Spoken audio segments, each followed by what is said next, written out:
The death of Her Majesty the Queen led to one of the grandest state funerals in history. But there are reports King Charles wants a new-look monarchy and a shorter, smaller, less expensive coronation ceremony next year.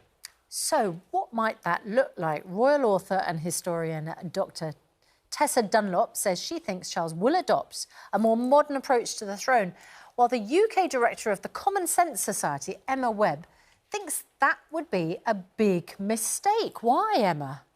I think what we've seen over the last couple of days is just how moving ritual can be for the British people, how transformative and how effective it is in doing what it's serving its purpose, which has brought the country through grief in this seamless transition. And we have to remember how absolutely incredible this is, for this seamless transition between the heads of state from this great Elizabethan era into this new era, and to do that so seamlessly and so beautifully. And we have to remember that our constitutional monarch is the embodiment of the Constitution. We have a living Constitution in this country. And so these things are our traditions. They stretch back all the way, a millennium to Alfred the Great. And I think that these, man doesn't live by bread alone. I think these are really important things for the British people to be able to see a full coronation. And there are also reasons as well, separate from this, arguments, I think, against having a slimmed-down monarchy. But that's a separate subject. Dr. Tessa Dunlop, we do pageantry, ceremony beautifully. Yeah. Why should we do it smaller and more slimmed down? Well, I think it's important to remember that we were celebrating a unique woman's life. It's been quite hard to separate to what extent that was an outpouring of popularity for monarchy and to what extent it was an outpouring of emotion and respect for the late Queen Elizabeth, whose reach tickled us and took us all the way back to the Blitz, to Churchill, to the high noon of great Britishness. That's the first point. The second point is the idea that we've always done this, therefore we must keep doing it. Actually, ceremonial pageantry pomp in that way for jubilees and funerals, that's a fairly recent invention in the last 120 years. We first saw it for Queen Victoria for her golden and diamond jubilees. So I would contest that, therefore, we have to keep doing the same thing. Emma, we are, of course, in the middle of a cost of living crisis. And although voices were muted during the period of mourning out of respect, there will be a number of people who think, yes, a new king might think the money spent on the monarchy would be better spent, redistributed amongst people who perhaps really need it. I don't doubt that there will be people who will make that argument, and my argument is not one for ignoring the cost of living. I think that that's very important. We saw that from the previous segment, how important that is for people's lives, and I think it's important to recognise that, but we also have to recognise that as we saw over the last couple of days, with a perfect demonstration of the way that ritual and tradition so beautifully articulates the feelings of the nation and how it binds us together. And it binds together different communities all around the country.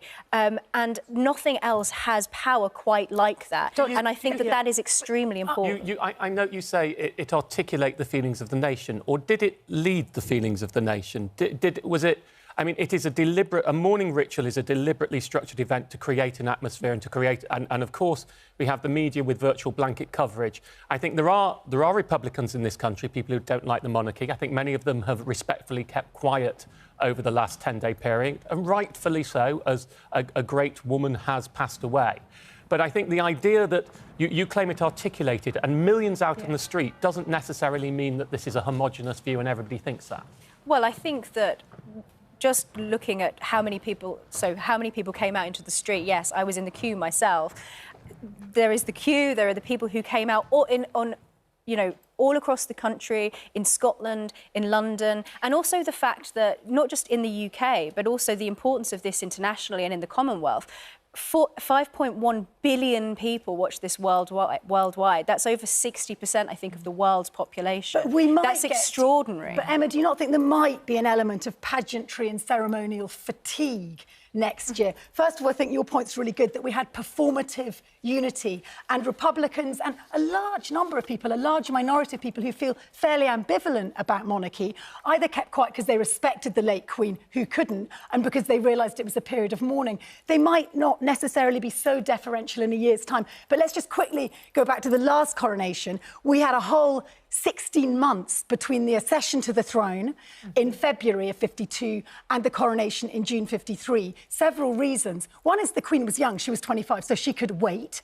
And also, Winston Churchill said, we've got to get the bailiffs out of the house. You know, we had to work out how to pay for the coronation. Arguably, our cost of living crisis now is worse than the economic situation we found ourselves in 52, 53. We were about to finally bump out rationing. So I would suggest that if you want to retain genuine unity, not just the vocal ones in the queue, you need to moderate. And I know that King Charles is aware of the cost of living crisis because he asked me to write a briefing on it, and one that I sent to him. So he's certainly aware of what is going on in the country. And actually, you want the future, you know, you're supporting the future of the monarchy. I think that the monarchy, you talk about reflection, and it also has to reflect the mood of the country. And I suspect he will be very aware of trying to draw the right balance of to how the country will be feeling once we move away from the period of mourning. Emma Webb, thank you very much indeed. Dr. Tessa Dunlop, really interesting to talk to you both this morning, and really interesting to know that if next year's coronation is smaller, slimmer, that will be down to Martin Lewis and his advice to the new king on how It'll be done trim outdoors, your so there are no budget. energy bills, so it's not me.